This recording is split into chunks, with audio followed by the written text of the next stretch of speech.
네, 이관우 건국대 상어교양대학 교수와 함께하겠습니다. 어서 오세요. 네. 어떻게 추석은 잘 쉬셨어요? 생각보다 좀 길어서 모처럼 조금 쉰 것 같습니다. 아, 그래 어디 다녀오셨어요 혹시 연휴 아니요, 때? 이번에 어디 다녀오진 않고. 명절 때 나가면 고생이죠. 네, 아무튼 원기 충전하셨고요. 네. 네, 조금 힘차게 달려봐야죠. 오늘 법무부 장관 이야기를 좀 했으면 좋겠는데 한동훈 법무부 장관 전에 그냥 법무부 장관이라고 하는 자리 네. 이거에 대한 이야기부터 좀 해봐야 될 것 같은데요.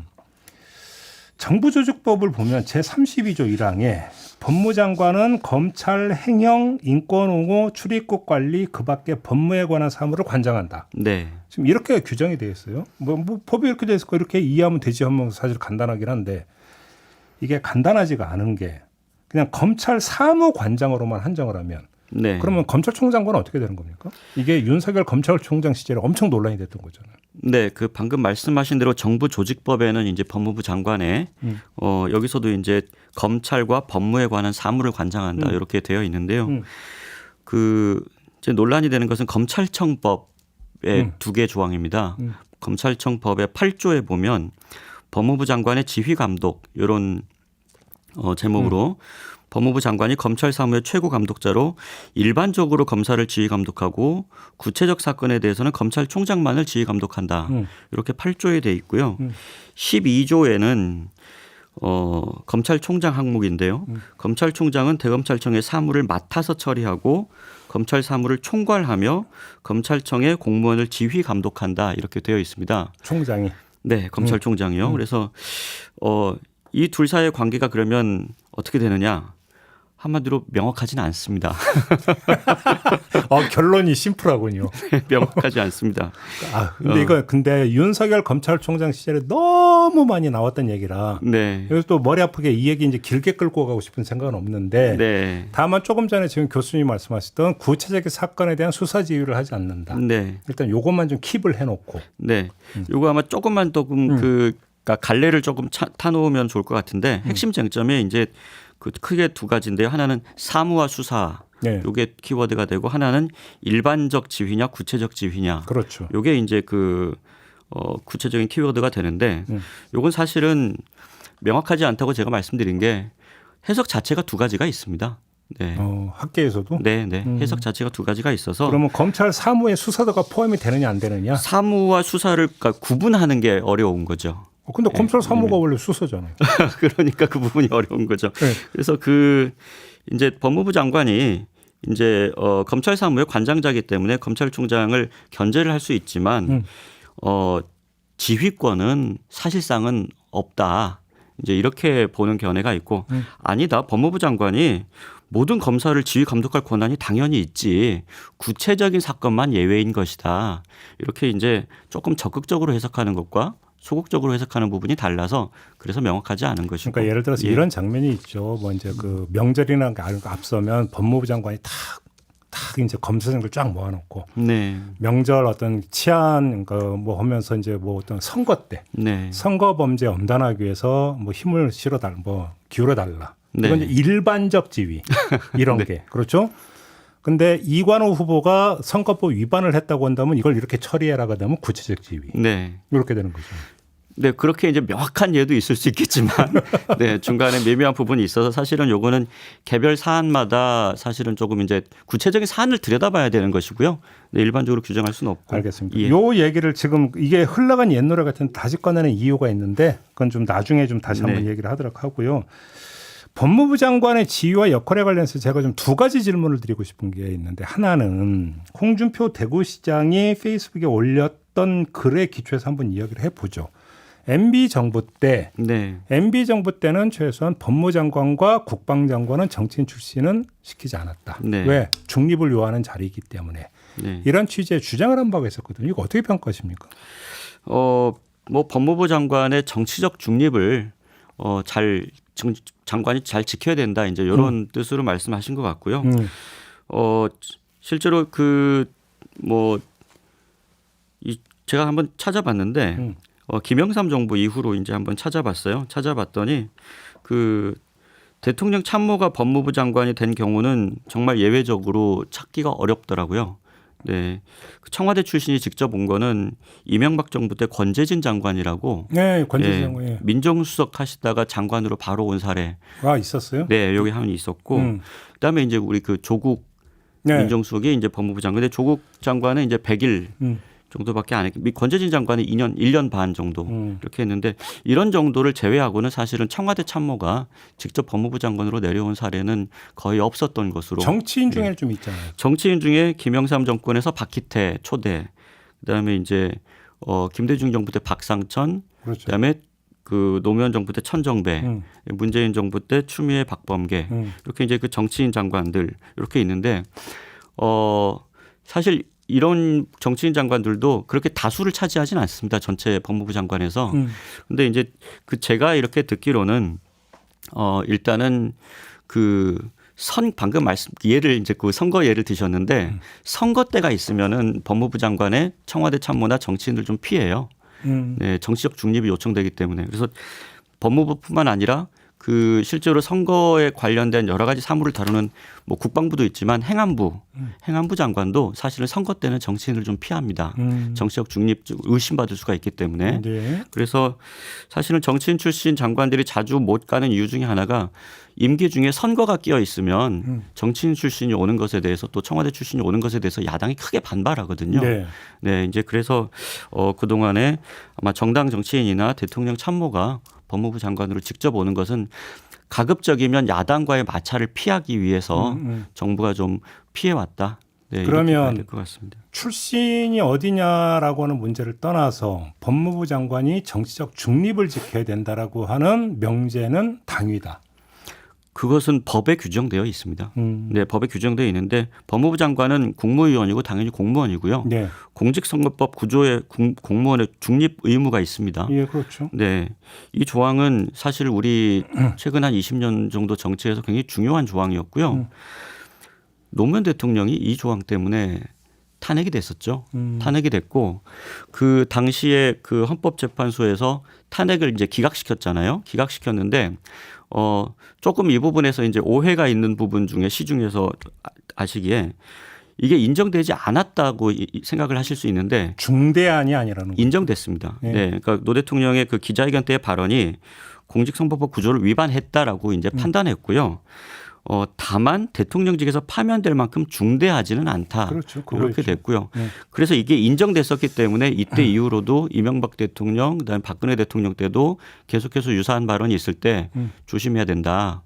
근데 대통령이 파면될 정도의 그 탄핵될 정도의 그 중대한 사안인데 이걸 뭐 법무부 장관이 이걸 안 지킨다는 것은 말이 안 되겠죠. 그럼 두 번째, 자, 그 국방부 장관 같은 경우는 군의 민주적 통제의 창구라고 일반적으로 얘기를 합니다. 네. 그런데 민주적 통제가 필요한 어떤 특별한 이유는 권력을 넘어서 무력을 갖고 있기 때문이다. 네. 바로 이 부분 아니겠습니까?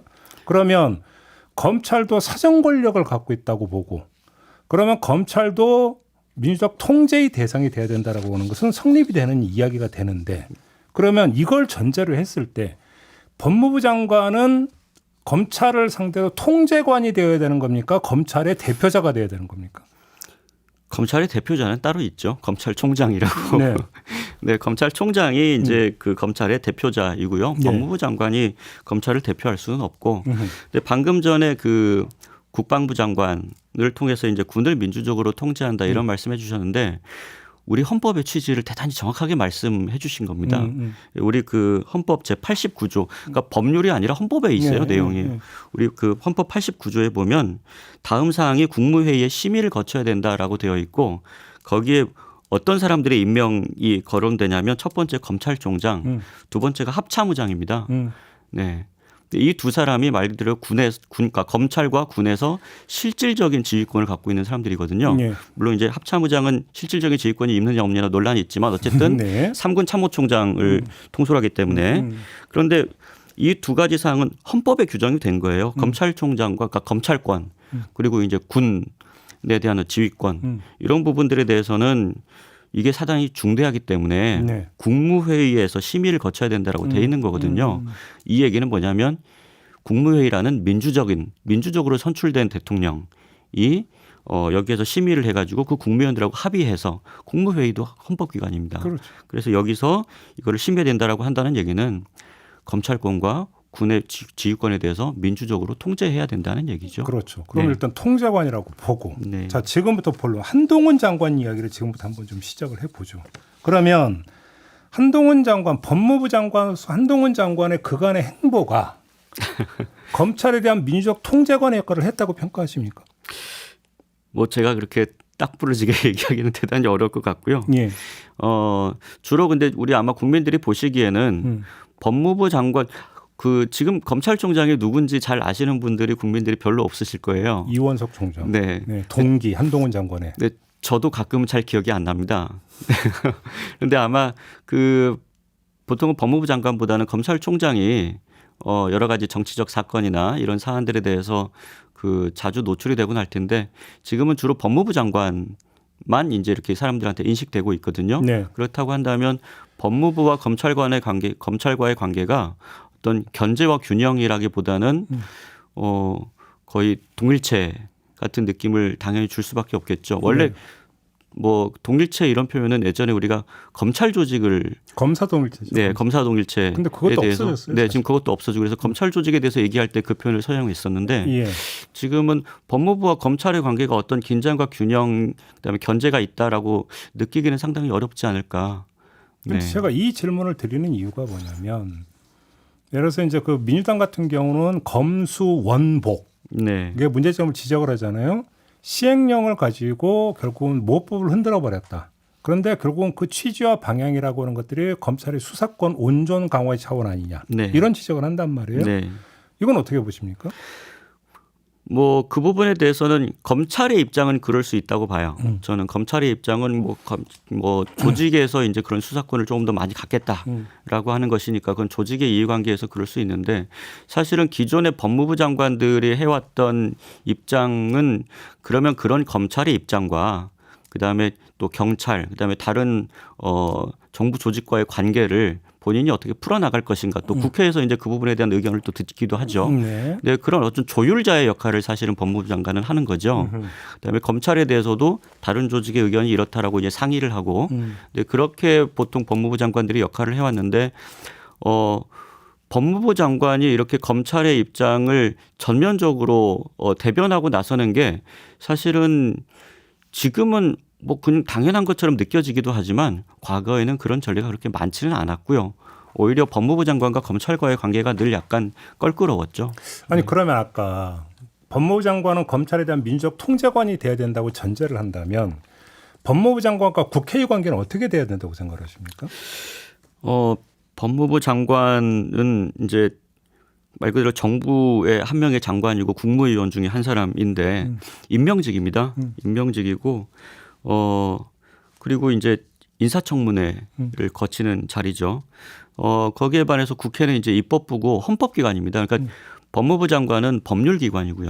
네, 그 자리 자체가. 그렇죠. 그리고 이제 국회는 헌법기관이어서 국회는 이제 한 명 한 명이 다 선출직이고, 네, 그렇기 때문에 뭐 법무부 장관하고 국회의 위상을 비교한다는 것은 뭐 이거는 굉장히 어려운 일이고요. 아니 제가 뭐 할 일이 여쭤보는 아니고. 취지는 네. 민주적 통제를 다른 표현으로 바꾸면 시민적 통제로 네. 그러니까 그 네. 개념을 그러니까 바꿀 수가 있는데 네.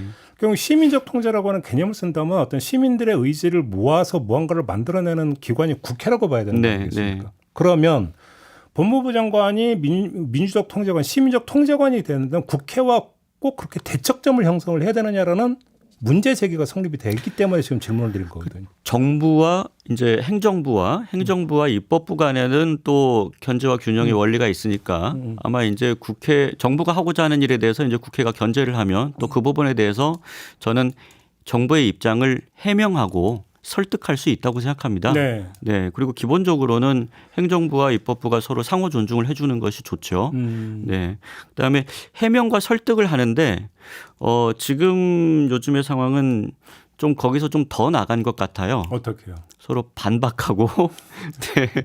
대결하고 싸우고 이제 그다음에 좀 더 심한 거는 당신들 의견을 듣지 않겠다.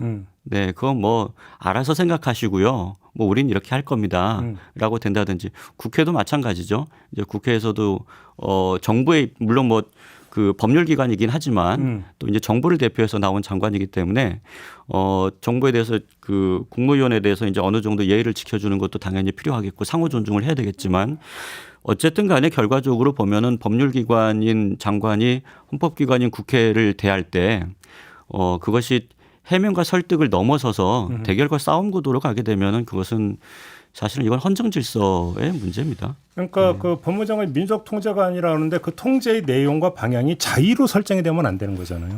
자의적이면 안 되는 정부가 일방적으로 그렇게 하겠다고 하면 그건 민주주의가 무너지는 거죠. 그러니까요. 그래서 그러니까 어떤 그 또 장관은 국회의 통제를 받아야 되는 것이고 네. 그렇잖아요. 장관이 국회의 통제를 받는다고 하는 것은 제도상으로 국회가 탄핵 권한을 가지고 있습니다. 그러니까요. 예, 국회가 이제 해임 건의안도 할 수 있고 탄핵도 할 수 있고 이제 그런 권한을 갖고 있는데 정부가 국회의원을 탄핵할 수는 없거든요. 네, 그러니까 그런 뭐 정부가 국회 예산권을 그렇게 뭐 할 수도 없고 그래서 이게 지금 우리 상황에서 봤을 때는 기본적으로는 상호 존중이지만 국회가 그렇게 하는 이야기를 정부가 듣는 것이 사실은 원칙적인 거고 정부가 이것을 적극적으로 반박해서 그렇게 입법부가 생각하지만 우리는 우리 뜻대로 다 하겠다. 이렇게 되면 이제 극단으로 가게 되는 거죠. 그렇죠. 네. 일단 이 지점 하나를 그러니까 또 킵해놓고 아까 이제 그 법무장관 정부 조직법에 규정되어 있는 법무장관의 지위와 역할 거기서 검찰 사무를 관장한다. 관련해서 지금 민주당이나 이런 쪽에서 지금 제기하고 있는 게 이재명 대표 체포 동의안 표결 전에 한동훈 장관이 국회 단상에 올라서 이야기했던 게 정도를 넘어선 피의사실 공표에 해당이 된다. 네. 라는 지금 주장을 하고 있고 더 나아가서 구체적인 사건을 지휘하지 못하게 되는데 이것조차도 지금 어긴 거 아니냐는 주장을 민주당 쪽에서 하고 있는데 이건 어떻게 평가하십니까? 뭐 그것이 피의사실 공표에 해당되는지는 뭐 법률적인 문제이기 때문에 네, 뭐 제가 그 판단할 일은 아닌 것 같은데요. 네. 제가 조금 그 정치적으로 좀 문제가 될 만하다라고 보는 중요하다고 생각하는 부분은 이런 겁니다. 법무장관이 그 구속영장 결정, 그 영장이라고 하는 절차가 범죄 수사를 위한 중간 과정일 뿐이다. 이제 이렇게 얘기를 했거든요. 또 이제 이재명 대표에 대해서도 그냥 피의자 중에 한 사람일 뿐이다. 이제 이런 식으로 이제 지금 입장을 기본적으로 그렇게 취하고 있죠. 네. 저는 조금 이해하기는 조금 어렵습니다. 왜냐하면 구속영장의 당사자가 물론 뭐 인격적으로는 단순히 한 사람이지만 지금 실질적으로는 독립적인 헌법기관인 국회의원이에요. 그렇죠. 네, 그래서 사실은 구속이 되거나 하면 실질적인 차원에서는 헌법적인 독립기구의 역할이 정지되는 겁니다. 국회의원 한 사람 한 사람이 걸어다니는 헌법기관이니까. 네. 예. 헌법기관의 역할이 정지된다라고 하는 것이 간단한 일이겠습니까? 네. 대한민국에서 중대한 일이죠. 음. 그래서 사실은 한 개인을 단순히 구속하는 게 아니고 헌법기관이 정지되는 것이기 때문에 국회의 동의라는 것이 필요합니다. 그 절차를 만들어 놓은 거죠. 그러니까 국회의 동의, 이 사람을 구속하기 위해서는 국회의 동의가 필요하다라고 하는 사실 자체만으로 네. 일반적인 피의자가 아니라는 거예요. 그렇게 봐야 네. 된다. 또 이제 이것 때문에 사실은 또 우리가 정치적으로 얼마나 1년 동안 많은 소모적인 일이 있었고요. 그런데 그렇게 말씀하시면 한동훈 장관은 왜 잡범과 비교하지 않았어요? 근데 그거는 이제 아마 범죄의 성격에 대해서 뭐 본인이 그렇게 얘기하신 것 같은데 장관이 뭐 제가 뭐 범죄의 성격에 대해서 논할 것은 아닌데 저는 문제는 그 대상이 되는 사람이 당사자가 헌법기관이라는 거예요. 그러니까 일방적 그러니까 피의자 대하듯 하면 안 된다. 아니 우리 헌법상 그렇게 되어 있지 않습니까? 예, 우리 예. 법률상으로 다른 피의자 같으면 그냥 구속하면 되죠. 구속영장 해가지고 심사받아서 하면 되죠. 근데 국회의 동의가 없으면 아예 체포 자체가 안 되게 되어 있어요. 네. 네, 이런 경우에 있어서 완전히 똑같다라고 하는 것은 좀 문제가 있고 그러면 이거를 따져봐야 되죠. 이거 특권 아니냐. 네, 그 왜 그렇게 다르게 되어 있느냐. 근데 우리 헌법 에서 보면 대한민국이 이런 그 정당 정치 질서, 그러니까 입법부에 대한 특별한 또 국회의 독립성을 헌법기관으로서 또 이렇게 보장하고 있는 부분이 있는 거예요. 그러니까 우리는 그건 우리 헌정 질서의 일부분입니다. 네. 말 그대로 필요한 만약에 한동훈 장관이 이 부분이 문제가 있고 특권이라고 해서 나는 그렇게 해석하고 싶지 않다라고 하면 헌법을 개정해야 되는 거예요. 네, 헌법을 개정하고 나서 그렇게 하면 뭐 아무런 문제가 없겠죠. 네. 근데 그렇게 할 수 없는 거고요. 또 하나는 국회의원 다른 이제 국회의원들에 대한 체포 동의안도 이제 종종 있지 않습니까? 종종 있고 또 범죄 사실이 있으면은 뭐 있다고 판단이 되면은 뭐 가결이 되고도 하는데 이번에는 야당 대표고 그다음에 국회 다수당 제1당이에요. 다수당 대표인데 또 그럼 여느 국회의원과 똑같은가? 저는 그럴 수 없다고 생각합니다. 기본적으로. 네. 그 우리 헌법 총강에 보면 1조가 뭐 그 우리 그 민주공화국과 이제 국민 주권을 이제 얘기하고 있는데 총강에서 유일하게 정치에 대해서 얘기하고 있는 조항에 8조가 있습니다. 대한민국은 정당 정치한다는 거예요. 대한민국의 민주주의는 정당 정치에 의해서 이루어진다라고 되어 있습니다.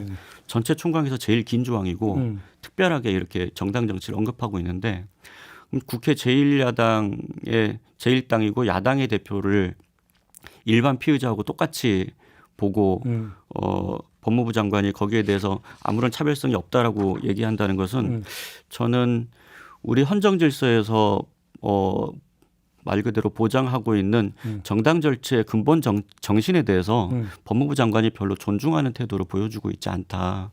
저는 그 부분은 정치적으로 상당히 문제가 있을 수 있다라고 저는 생각합니다. 그러니까 죄를 묻지 말라는 이야기가 아니라 죄를 묻는다 하더라도 정당 정치라고 하는 어떤 그런 취지와 걸어다니는 헌법기관에 대한 존중이라고 하는 틀 안에서 죄를 묻을 수 있는 게 아니냐. 그러니까 이런 부분들을 이런 차별성을 다 없애버리고 그리고 그것이 가지고 있는 법적인 그리고 헌법적인 정치적인 부분을 다 없애버리고 이건 그냥 단순한 범죄 수사다라고 해서 하는 논리는 상당히 과도한 단순화인 거죠. 사실은 그렇기 때문에 지난 1년여 동안 여러 가지 우리가 문제가 많았던 것 아닌가요?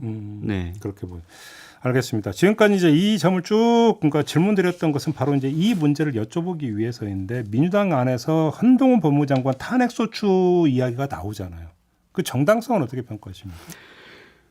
뭐 정당성에 대해서는 물론 이제 이 부분에 대해서는 탄핵 뭐 해임 건이나 탄핵을 할 만한 중대한 사유가 있느냐? 중대한 헌법 법률 위반 사례가 있어야 되는 거죠. 네.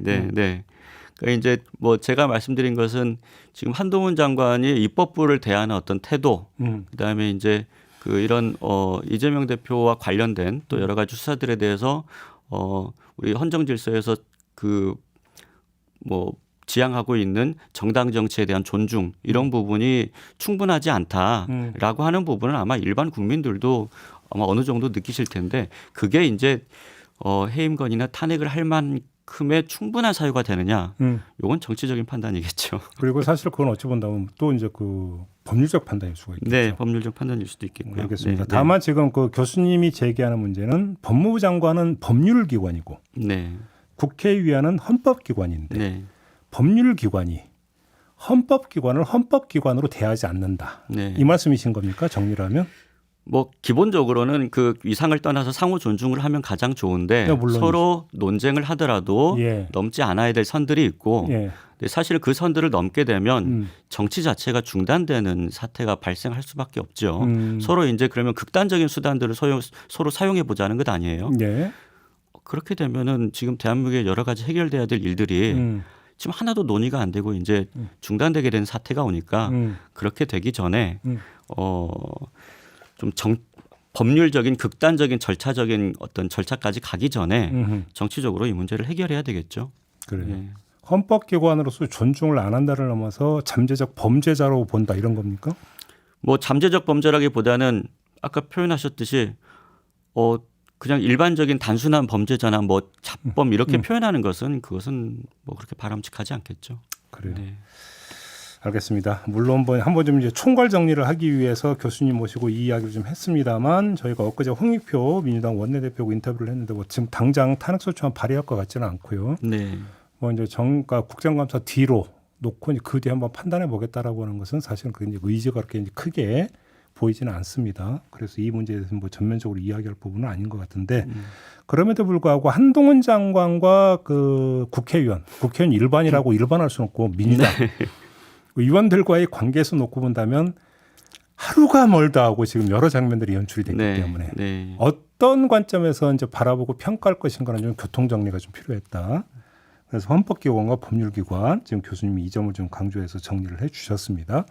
이건 뭐 이제 검찰을 누가 지휘하느냐 이런 어떤 그 표피적인 문제를 넘어서는 근본적인 네. 기본 시각의 문제라고 봐야 되는 거겠죠. 알겠습니다. 오늘 이야기는 이렇게 마무리를 하도록 하죠. 이관우 교수와 함께했고요. 저도 함께 물러가겠습니다. 고맙습니다. 네.